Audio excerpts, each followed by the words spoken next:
मङ्गलं भगवान् वीरो मङ्गलं गौतमो गणे उत्तमामरि मङ्गलं मङ्गलं मङ्गलं कुन्दकुन्दाय कुन्दकुन्दायं जैनं जयनधर्मस्तु धर्मोऽस्तु मङ्गलम् सर्वमङ्गल्यमाङ्गल्यं माङ्गल्यं सर्वकल्याणकारि सर्वकल्याणकारणं प्रदानं प्रदानं सर्वधर्माणां सर्वधर्माणां जैनं जैनं जयतु जयतु शासनम्। सुशासनं जैनं जयतु शासनम्।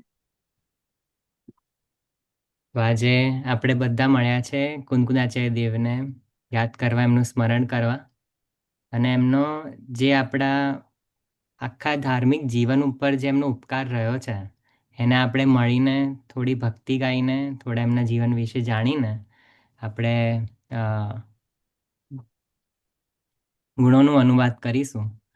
તો આપણે સૌથી પહેલાં જ જોયું કે જે મંગલાચરણ આપણે કર્યું એની અંદર જ અર્યન ભગવાન અને પછી ગણધર દેવના પછી તરત જ એક આચાર્યને યાદ કર્યા અને એ હતા કુનકુન આચાર્ય દેવ.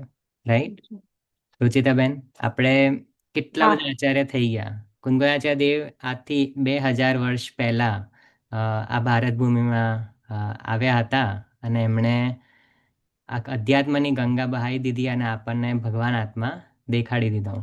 સમયસર. ત્યારે અત્યારે આપણે જેટલું પણ ધર્મ પ્રત્યે આપણને આટલું સરસ ભાવના હોય છે, આટલું લોજિકલ અને આટલો સરળ શુદ્ધ મોક્ષ માર્ગ જો આપણા પાસે છે તો એનો એકમાત્ર કારણ આપણે કહી શકીએ કે કુંકુદાચે દેવના ઉપકારથી જ છે.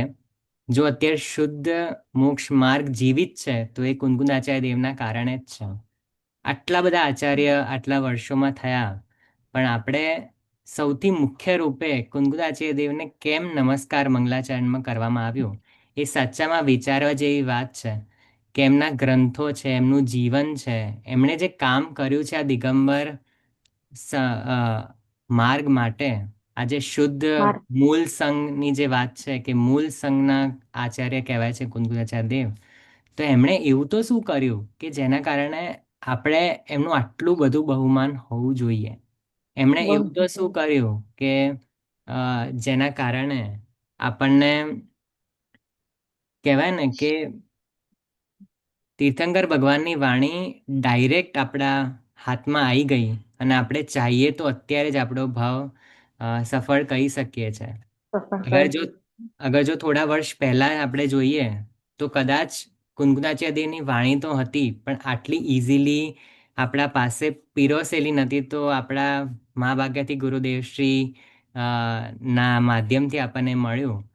પણ આજે વસંત પંચમીનો દિવસ છે તો 12મા લોકમાં તમે જોશો ને તો એ સરસ્વતી દેવીની પૂજા કરવામાં આવે. સરસ્વતી પૂજા.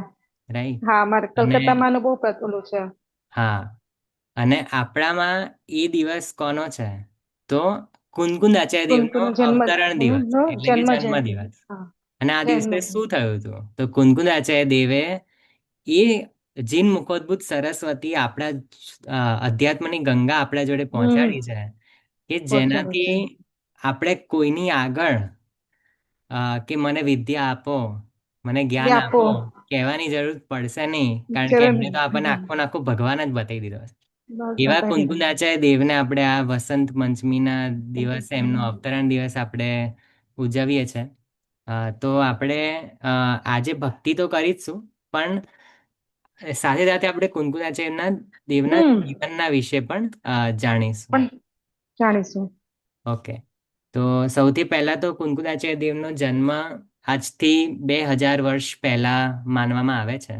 અને એ જ્યારે આપણું ધવલા આદિ જે મૂળ ષટખંડાગમ આદિ જે ગ્રંથ જે લખવામાં આવી રહ્યા હતા, જે આગમના ગ્રંથ, ષટખંડાગમ કોણે લખ્યું છે? આચાર્ય ભૂત બલિયન પુષ્પદન દેવે દર્શન હા. આચાર્યના અંડરમાં રહીને, એમના સાનિધ્યમાં રહીને. રહીને આ ગ્રંથ આપણું જે સૌથી પહેલો જે શ્રુતનો ગ્રંથ કહેવાય એ લખવામાં આવ્યો હતો. એના એના પછી ત્યારે બધા આગમના ગ્રંથ લખવામાં આવતા હતા કે જે કર્ણાનિયોગની મુખ્યતાવાળા હતા કે જે મહાવીર ભગવાનની દિવ્ય ધ્વનિથી જે વાત આવી હતી એ ડિરેક્ટલી લખવામાં આવતી હતી. અને એની અંદર અધ્યાત્મની વાત એટલી નથી, કારણ કે એ ગ્રંથો લખવાનો પ્રયોજન એ હતો કે આ ભગવાનની દિવ્ય ધ્વનિ છે એ આગળ પહોંચવી જોઈએ, કારણ કે બધા ભૂલી જતા હતા, મેમરી વીક થઈ ગઈ હતી. તો આચાર્ય દેવ, ધરસેન આચાર્ય અને એમના બે શિષ્ય આચાર્ય ભૂતબલી અને આચાર્ય પુષ્પદંત સ્વામી, એમણે ષટખંડાગમ આદિ ગ્રંથો લખ્યા. આ બાજુ કુનકુંદ આચાર્ય દેવ, એમનો જન્મ થાય છે અને એ પણ સિમિલર ટાઈમમાં, આપણા જે ષટખંડાગમ આદિ ગ્રંથ થયા છે એ પણ બે બે હજાર 2100 વર્ષ પહેલા, અને કુનકુંદાચાર્ય દેવનો પણ જન્મ એપ્રોક્સિમેટલી સેમ ટાઈમમાં થયો છે. પણ એ ધ્યાનમાં રાખવાની વસ્તુ છે કે ષટખંડાગમ લખાયા પછી સમયસાર આદિ ગ્રંથોની રચના થઈ હતી, એટલે કે કુનકુંદાચાર્ય દેવ થોડા એના પછી છે, પણ બહુ ટાઈમ અચ્છા. ડિફરન્સ નથી. એનું વિશેષ વર્ણન તો આપણને મળી શકે છે. હા. આચાર્ય હતા ને પેલા, પેલા સતખંડાગમ હમ. તો શાસ્ત્ર વખતે પછી આગે બી કુનકુંદાચાર્ય દેવનો જન્મ થયેલો કે? હા, એટલે ષટખંડાગમ આદિ જે શાસ્ત્ર હતા ને એના પછી કુનકુંદાચાર્ય દેવ, મતલબ એ લખાયાની સમકાલીન કહી રહ્યો છું ને, કે એપ્રોક્સિમેટલી સેમ ટાઈમ પણ એના પછી. એટલે કે એવું નહોતું કે ધર્સેન આચાર્યની પહેલા કુનકુંદાચાર્ય દેવ હતા, કારણ કે કુનકુંદાચાર્ય દેવે ષટખંડાગમ આદિ ગ્રંથો ઉપર એમણે પેલી ટીકા લખેલી છે, જે 84 પાહુડમાંથી એક આવે છે, એટલે એ રીતે આપણે જોઈ શકીએ. પેલું આપણે વાંચતા હતા ત્યારે આ એક હતું સતખંડાગમ હા. નું એક ક્વેશ્ચન હતા ને. Right. Right. તો એ રીતે કુનકુંદાચાર્ય દેવનો જન્મ થયો. ક્યાં થયો હતો? તો કોણકુંડપુર નામના ગામમાં થયો હતો, જે કર્ણાટકમાં અત્યારે કર્ણાટક, આવેલું હા. છે. તો ત્યાં ત્યાં એમનો જન્મ એક શેઠના ઘરે થયો હતો. તો એની સ્ટોરી કોઈને ખ્યાલ છે? પારસભાઈ, રુચિતાબેન, કુનકુંદાચાર્ય દેવની ના. એ જન્મ વખતની કોને સ્ટોરી. કોને ત્યાં જન્મ? એક શ્રેષ્ઠીના ત્યાં, એટલે કે શેઠના ત્યાં તેમનો જન્મ થયો હતો. તો આપણે કુનકુંદાચાર્ય દેવના જન્મ વિશેની એક બહુ જ ઇન્ટરેસ્ટિંગ સ્ટોરી આપણે એની ચર્ચા કરીએ. શોર્ટમાં જ કરીશું. તો એક બહુ વર્ષો પહેલા એક ગ્વાલો હતો. ગ્વાલો એટલે ખબર છે ને બધાને, જે જે ગાયો ને હા. એ બધાનું કરે, રાઈટ? તો એક જે ગોવાળિયો જે હતો, હા, હા, તો એ, ગુજરાતીમાં હા, ગોવાળિયો. હા એટલે એ હા. જંગલમાં જતો તો એની ગાયો ચરાવવા, જે જે ગાયો ભેંસો ચરાવવા જતો હતો. તો ત્યાં એને એક મુનિરાજ હંમેશા એક ઝાડની નીચે બેસેલા દેખાતા. એને કંઈ ખબર નથી પડતી કે મુનિરાજ શું કહે છે, શું સમજાવે છે, શું છે, એને કંઈ જ ખબર નથી પડતી. પણ એને અંદરથી બહુ જ અહોભાવ આવતો હતો, બહુ જ ભક્તિ આવતી હતી મુનિરાજના પ્રત્યે, કે આ મુનિરાજ કેવા મહાન છે, એમની ચર્યા કેટલી શુદ્ધ છે, એનું કેટલું દિવ્ય જીવન છે, બહુ જ અનુમોદના કરતો હતો. અને એ જોતો હતો કે જ્યારે મુનિરાજ શાસ્ત્ર લખીને, શાસ્ત્ર તાડપત્રોમાં લખાતા હતા, રાઈટ? તો તાડપત્રોમાં લખીને મુનિરાજ એ જે જે ઝાડ હોય એની અંદર એ મૂકી દેતા હતા, એની જે બખોલ જેવું હોય એની અંદર મૂકી દેતા હતા. તો આવું એણે જોયેલું હતું. એક દિવસ જંગલમાં આગ લાગી અને ત્યારે આખું જંગલ સળગી ગયું, પણ ખાલી એ જે ઝાડ હતું એ એ જા- હર્યું ભર્યું રહ્યું, એને કંઈ જ ના થયું. તો એ હમ. ગોવાળિયાને ત્યારે બહુ જ થયું કે આ જીનવાણીને હું સુરક્ષિત કહી દઉં. જે આ ગ્રંથ લખતા હા. હતા મને તો સમજમાં નથી આવતો, પણ આ જે છે એ બહુ સારી વસ્તુ છે. બસ એ અહોભાવ કહેવાય ને, કે જૈન ધર્મ બહુ ભાવનાત્મક અ, હા. પ્રધાન, આ ભાવ પ્રધાન સ્ટોરી ધર્મ. ખબર છે, હા. તો એ પણ હે ને તો ત્યારે હા, એને, પછી મુનિ પાસે લઈ જાય છે. યસ, તો ત્યારે એ જે ગ્રંથ હોય છે, જે સૂત્ર જે હતા, એ તાડપત્રને લીધા. અને પછી એક દિવસ શેઠના ઘરે એક મુનિરાજ આહારચર્યા માટે આવે છે. ત્યારે ગોવાળિયા એને ખબર પડે છે કે આ મુનિરાજ છે. તો પછી એ એમને આ ગ્રંથ આપે છે કે મને તો સમજ આપે નથી છે. પડતું, પણ તમે આ ગ્રંથનું અધ્યયન અને તમારું તમે આ સમજી શકશો અને બીજા જીવોનો ઉદ્ધાર કરી શકશો, આ ભાવનાથી આપે છે. તો એ ભાવ પછી એ જ શેઠના ઘરે એ જે ગોવાળિયો હતો એ કુનકુંદાચાર્ય દેવના રૂપે જન્મના જન્મ ટાઈમે થાય છે. એમનું નામ હતું પદ્મ, અ, પદ્મ નામ હતું. અને પછી આગળ જઈને કુંકુદાચાર્ય દેવે કેટલા વર્ષની ઉંમરે દીક્ષા લીધી હતી? 8. 11 વર્ષની ઉંમરે કુંકુદાચાર્ય દેવે દીક્ષા લીધી. હા, એટલે આપણે વિચારવા જેવું છે કે 11 વર્ષના બાળકો કેટલા નાના હોય, અને આ બાજુ કુંકુદાચાર્ય દેવે તો દીક્ષા લઈને વનમાં વિચરણ કરતા હશે, તો કેવું હશે. તો એના ઉપરથી આપણે સૌથી પહેલી જે આપણી ભક્તિ છે એ આપણે કરીશું. આપણે ભક્તિ ઓડિયો ઓન જ રાખીશું, પણ કઈ રીતે કહીશું હમ કે હું ફર્સ્ટ લાઈન બોલીશ અને એને રિપીટ કરવાની છે, એ વાળી ભક્તિ છે. છોટે છોટે મુનિવર હા હો ગए નિહાલ. સ્ક્રીન દેખાય છે ને તમને? હા દેખાય છે. ઓકે. छोटे छोटे मुनिवर हो गए निहाल, छोटे छोटे छोटे छोटे मुनि मुनिवर हो मुनिवर गए हो गए निहाल, निहाल। स्वामी का। स्वामी का देखो तो कमाल, कुंद कुंद कुंद कुंद स्वामी देखो स्वामी तो का तो कमाल। देखो तो कमाल। નેક્સ્ટ આ અહીંયાથી લઈએ આપણે. जो बिस हम्म 8 गुणों को धरते, जो रिपीट. बिस जो भी से आठ आत्मा गुणों को धरते, मन वच काय को वश ही करते, मन वच मन मन काय, वच काय को वश सही ही करते। करते। हे पंच समिति त्रय गुप्ती पाल. हे पंच समय पंचतमिति समय की त्रय त्रयीतिपाल। गुप्ती छोटे पाल। छोटे छोटे मुनिवर हो मुनिवर गए, हो गए निहाल।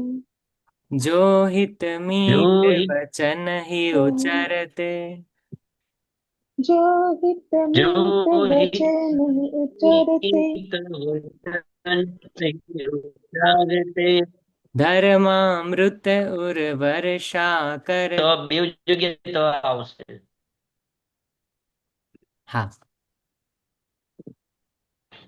જાગતે हे ऐसे मुनि के वचन न मोल, है ऐसे હે मुनिवर के એસે वचन अनमोल। मुनि छोटे छोटे छोटे छोटे मुनिवर हो मुनिवर हो गए गए निहाल। निहाल।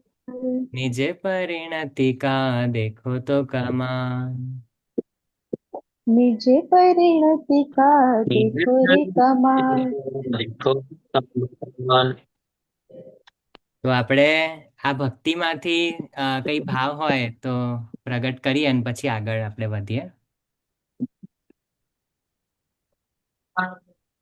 એટલે 28 ગુણોને ધારતા જે આપણે અત્યારે જે આવે છે ને, હા.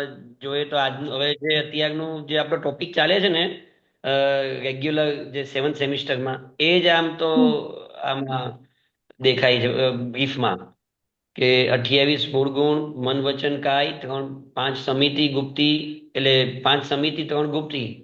એટલે એ જોઈને આખા છોટે એટલે નાનકડા મુનિવર જોઈને આખામ જઈએ ને તો હાલતા ચાલતા સીધ જેવું એમ લાગે એમ. નહીં, બહુ જ સરસ. તો એના રિલેટેડ એક આપણે કુંકુદાચાર્ય દેવના કેટલા નામ છે, કોઈને ખ્યાલ છે? 5.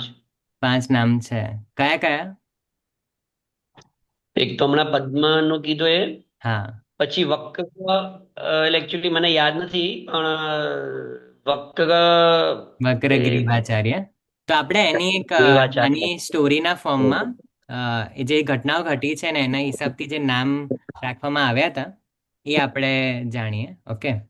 તો સૌથી પહેલા તો પદ્મ એમનું જન્મનું નામ હતું.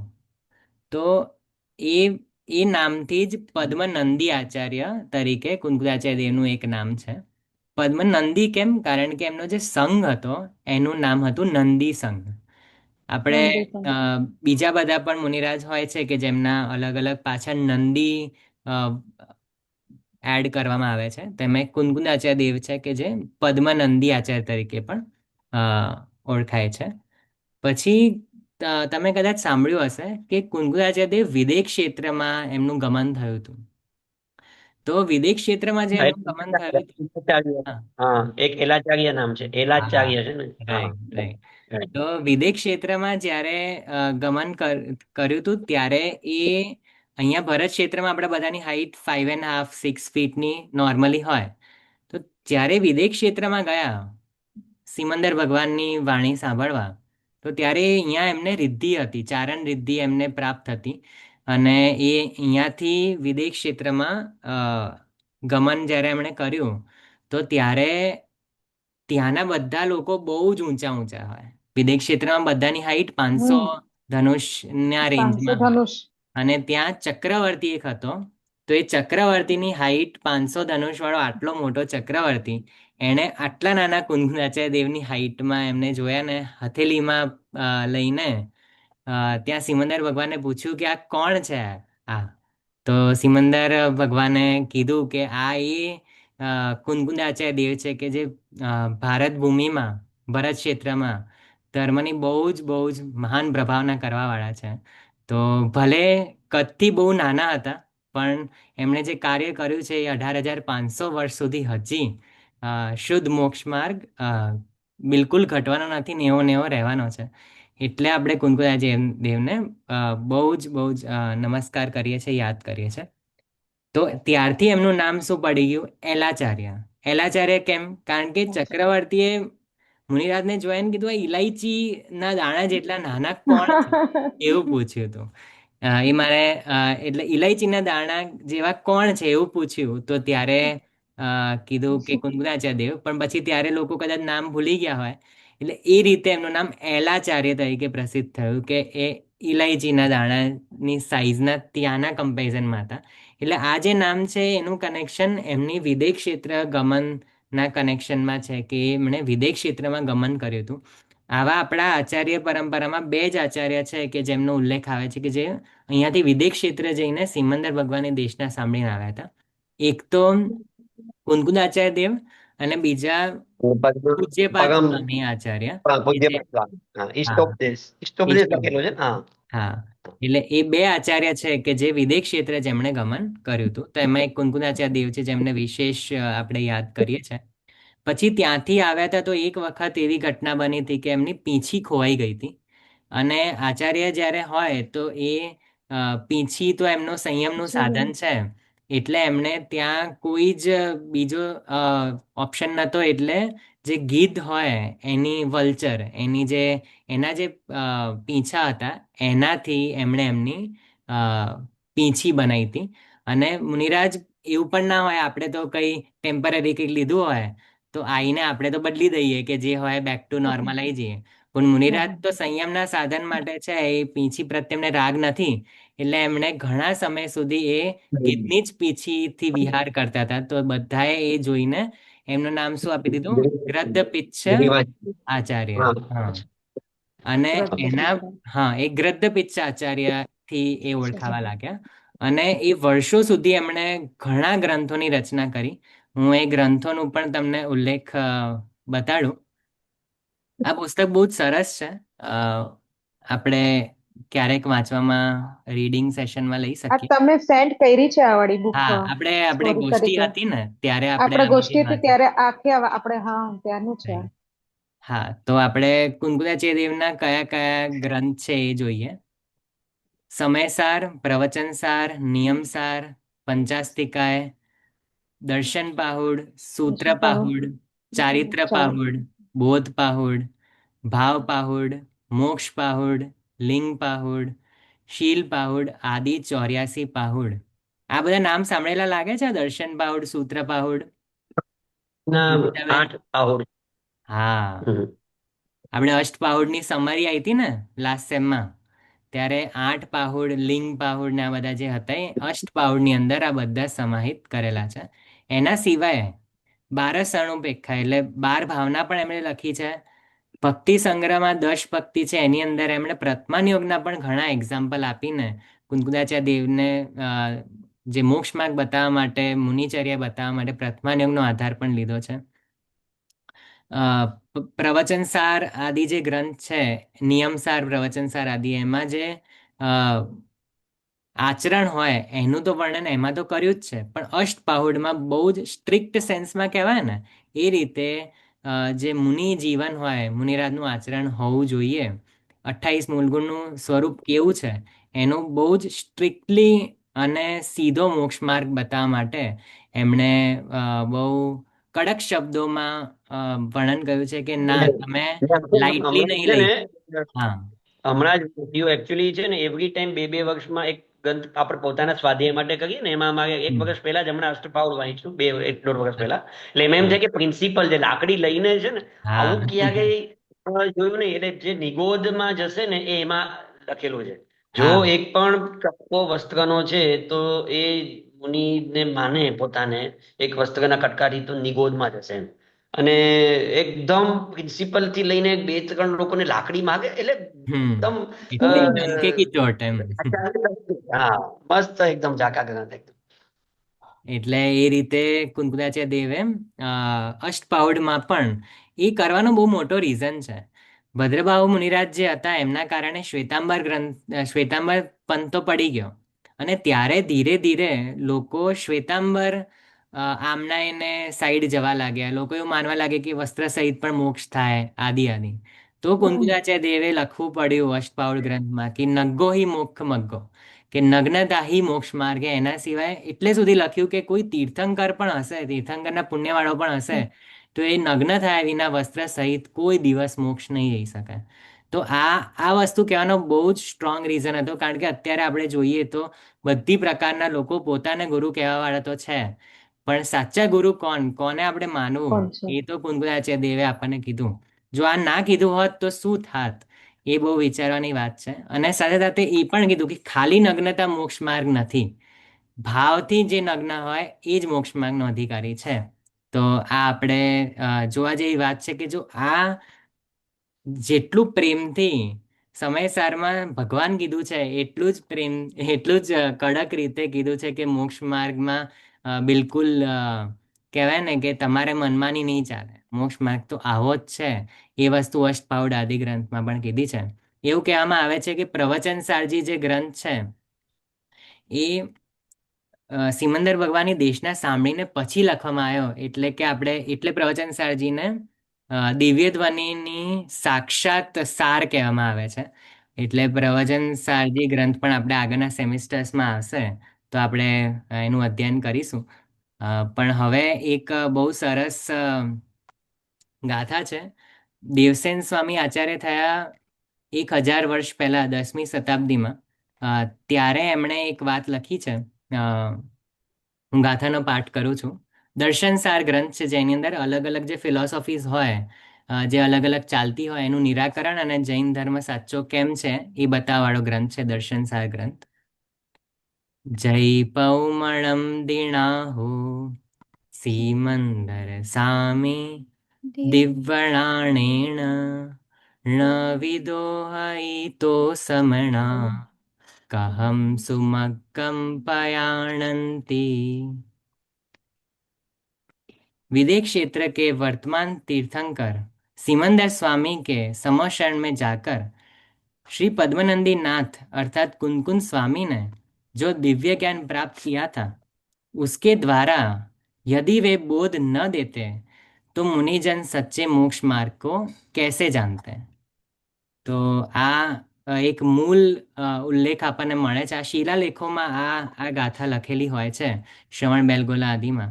ત્યાંથી આપણને પ્રાપ્ત થયું છે કે જો કુંકુદાચાર્ય દેવ ના હોત તો મુનિજન સાચા માર્ગને કેવી રીતે જાણે. એટલે કે એ પણ ખબર પડે છે કે આગળ પણ જેટલા મુનિરાજ થશે એ સાચા મોક્ષ માર્ગને જાણવા માટે તો કુંકુદાચાર્ય દેવનો ત્યારે પણ ઉપકાર રહેશે, અત્યારે તો છે જ, અને પાસ્ટમાં પણ છે જ. હતો. એટલે એટલે કુંકુદાચાર્ય દેવનું ઘણું બહુમાન છે. એક નાની ભક્તિ કુંકુદાચાર્ય દેવ વિદેહ ક્ષેત્ર જઈને આયા એના વિષયમાં. देखो ये ग्रंथ राज है चिंतामणि जैसा, आचार्य देखो पद्म नंदी ने निज भाव से लिखा, भगवान आत्मा कह जगाया जहान को, जिन भगवान आत्मा कह जगाया जहां को, जिन वाणी को रखना अरे भव्यो संभाल के, हम लाए हैं विदेह से तत्व के ज्ञान को, जिन वाणी को रखनार भव्यो संभाल के। मक्खन सा परोसा है छाछ को निकाल के। जिन वाणी को रखना हरे भव्यो संभाल के।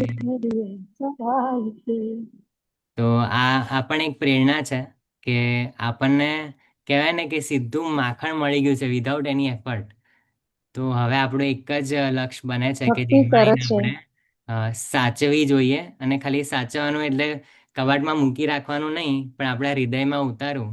અને જે પણ આપણે આગળના સેમિસ્ટર્સમાં કુંકુયાચાર્ય દેવના ઘણા ગ્રંથ આવે છે અને આવી રહ્યા છે, તો આપણે એક સંકલ્પ કરવો જોઈએ આજના દિવસે કે આપણે જે આ પરંપરા પણ જે પ્રાપ્ત થઈ છે એને આપણે આગળ અ, પોતાના જીવનમાં તો લગાવીને આગળ બીજે કઈ રીતે એને પ્રભાવના કરીએ. તો હવે આપણે કુંકુયાચાર્ય દેવની એક ભક્તિ લઈશું. અ, હું રાગ ગાઉં છું, પણ આમાં એવું કરીએ કે અ, છંદ વાઇઝ ગાઈએ. તો અને બીજા બધા આપણે સાંભળીએ એ રીતે કરીએ. તો સ્ટાર્ટ કોણ કરે છે? હું રાગ ગાઈ લઉં છું, સેમ જ રાગ છે, બીજો કોઈ લય નથી. પ્રીતિબેન, તમે નવા જોઈન થયા છો, તમે ટ્રાય કરશો? મ્યુટ પર છો તમે.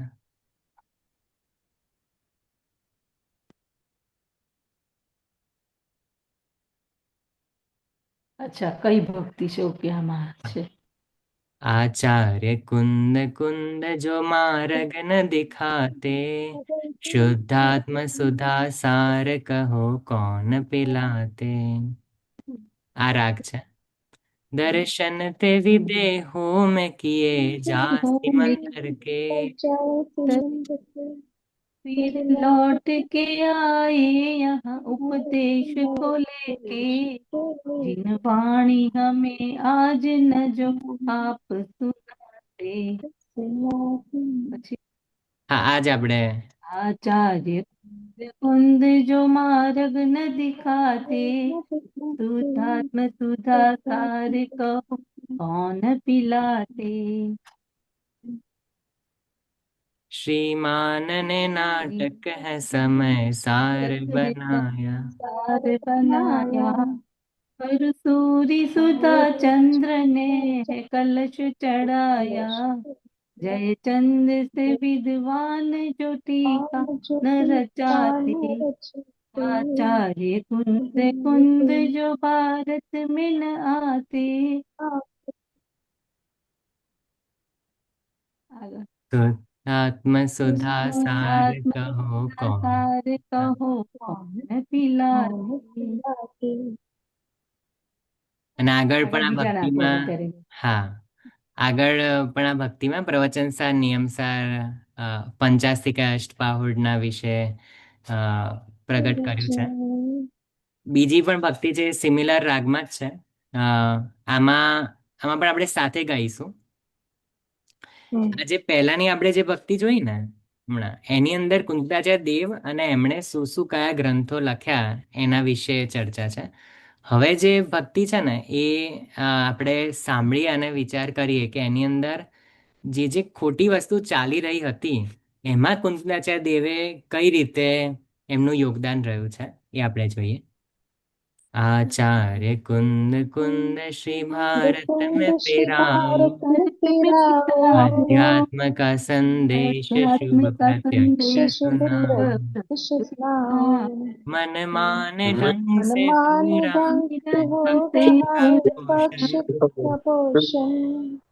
जिन्होंने किया अवहेलना, जिन मार्ग का शोषण, पक्षातिक्रांत स्वानुभूत मार्ग दिखाओ। मार्ग दिखाओ. आचार्य कुंद कुंद भारत में आ जाओ. पूज रहे हैं आव्रति भी गुरु की तरह आज। दुर्देश वेशधार भारते धर भी कोई पोष शिथिलाचार, शिथिलाचार आदर्श गुरु आदर्श स्वरूप अब गुरु प्रत्यक्ष स्वरूप तब दिखाओ। प्रत्यक्ष प्रत्यक्ष दिखाओ। दिखाओ। आचार्य कुंद कुंद श्री भारत में फिराओ, भारत में जगाओ। अध्यात्म का अध्यात्म का संदेश शुभ संदेश प्रत्यक्ष सुनाओ। તો આમાં આપણે બે જે સ્ટેન્ઝા વાંચ્યા એમાંથી શું ખ્યાલમાં આવ્યો? કોણ કહેશે? પ્રીતિબેન, જે વાત આવી. હમ. પહેલો સ્ટેન્ઝા આખો નથી દેખાતો આગળથી. હા, मन माने ढंग से हो रहा है पक्ष का पोषण, मतलब બધા પોતપોતાની રીતે પોતાના પક્ષનું પોષણ કરી રહ્યા છે. જીનવાણીની અવહેલના થઈ રહી છે અને જીન માર્ગનું શોષણ થઈ રહ્યું છે. સાચો જીન માર્ગ પ્રાપ્ત નથી થઈ રહ્યો. બધા પોતપોતાની રીતે કરી રહ્યા છે. એટલે પક્ષાતિક્રાંત, આ બધા પક્ષોથી જુદો જે સ્વાનુભૂતિ વાળો માર્ગ છે એ તમે અમને બતાવો, એમ શિષ્ય કુંકુંદાચાર્ય દેવને કહે છે. આપણે બધા એમ કહીએ છીએ. એને કેટલી સરસ વાત છે કે અત્યારે આપણે જેમ કુંતાચા દેવને પેલો આખા જંગલમાં આગ લાગેલું હતું ને જે ગ્વાલાને પેલો ગ્રંથ સુરક્ષિત મળ્યો હતો, એ રીતે જ આપણે બસ આ ઝૂમ મીટિંગની બહાર જોઈએ તો બધે આગ લાગેલી છે. બધા પોતપોતાની દુકાનો ચલાવી રહ્યા છે, બધે વિષય કષાયનું પોષણ થઈ રહ્યું છે. બસ ખાલી જીનવાણીની શરણમાં જ સ્વાનુભૂતનો માર્ગ છે. જીનવાણી સિવાય કોઈ જ આપણને એવું નથી કહી રહ્યું કે આત્માનો અનુભવ કરીને સુખી થાવ. બધા સુખી થવાની પ્રેરણા માટે મહેનત કરી રહ્યા છે, પણ સુખી થવાનો માર્ગ ખાલી કુંકુદાચાર્ય દેવના ઉપકાર થ્રુ જ આપણને અત્યારે શુદ્ધ પ્રાપ્ત થયો છે. સેકન્ડ સ્ટેન્ઝામાં પણ એ જ કીધું, પણ એના બીજા એંગલને કે જે ગુરુ વેશ ધારણ કરીને પણ શિથિલાચાર કરી રહ્યા છે એમના માટે આદર્શ રૂપે તમે આવો અને આ શિથિલાચારને દૂર કરો. ખાલી ગુરુનો જ નહીં પણ આપણો પણ, કે જે આપણો શિથિલાચાર છે એને પણ દૂર કરવાની એક રીતે ભાવના છે. તો એ ભાવના આમાં વ્યક્ત કરી છે. આગળ પણ પહેલી લીટીનો અર્થ, એક હા મિનિટ સોહમ, આ પહેલી લીટી છે ને, પૂજ રહે હે અવરતી ભી ગુરુ કી તરહ આજ, હા, એટલે શું કહેવા માંગે છે? કે જે અવ્રતી જીવો છે ને એને પણ ગુરુની જેમ પૂજવામાં આવી રહ્યા છે. આપણે અન્યમાં ઓકે, જોઈએ હા કે જેમને અવ્રતી એટલે અહીંયા મુખ્ય રૂપે જે મહાવ્રતની અપેક્ષા એ કથન છે કે જે ગુરુને મહાવ્રત હોય પણ જે મહાવ્રત ધારણ નથી, વસ્ત્રધારી છે, બધા વિષય કશાય આદિમાં લાગેલા છે, એમને પણ ગુરુની જેમ પૂજવામાં આવે છે કે હા ગુરુ ગુરુ ગુરુ. હમ, બધા ગુરુદેવ કહેવા માટે રેડી છે. પોતાને ગુરુદેવ બરાબર. કહેવડાવે છે, પણ સાચામાં જે ગુરુ છે એ તો નગ્ન જ હોય. સાચા ગુરુ છે એ તો 28 હમ, ગુરુના ધારી જ હોય. તો એટલે આપણે કુંકુજાચાર્ય દેવને કહીએ છીએ કે તમે આવો તો બધાને ખબર પડે કે આદર્શ ગુરુ કોણ હોય.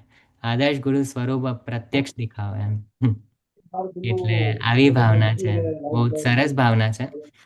આગળ પણ એ જ અલગ અલગ વાતો આવે છે. આપણે ટાઈમનું થોડું શોર્ટ આપણે લિમિટ છે એટલે આપણે લાસ્ટ સ્ટેન્ઝા વાંચીને આગળ વધીએ છીએ. आधार हो मेरे तुम ही इस हो मेरे विषम तुम ही काल में, समकाल में, निरपेक्ष निरपेक्ष हो हो निर्द्वंद निर्द्वंद हो वर्तु वर्तु स्वकाल में, काल में ऋषिराज ऋषि भावना राज्य मनोरमे। भावना में मेरे बसाओ। रुचिराज भावना मनोर में मेरे बसाओ। बसाओ। आचार्य कुंद कुंद श्री राधे भारत कुंद कुंद श्री भारत भारत में फिराओ, अध्यात्म आत्मा का का संदेश संदेश शुभ तुम प्रत्यक्ष प्रत्यक्ष सुनाओ. सुनाओ। એટલે આ જે દુષમ કાળ છે આપણા માટે તો બિલકુલ દુષમ નથી, કારણ કે આપણને તો કુંકુદાચાર્ય દેવ મળી ગયા છે. અને તો પણ આપણે એવી ભાવના ભાઈએ છે કે જે નિરપેક્ષ हो निर्द्वंद हो वर्तु स्वकाल में,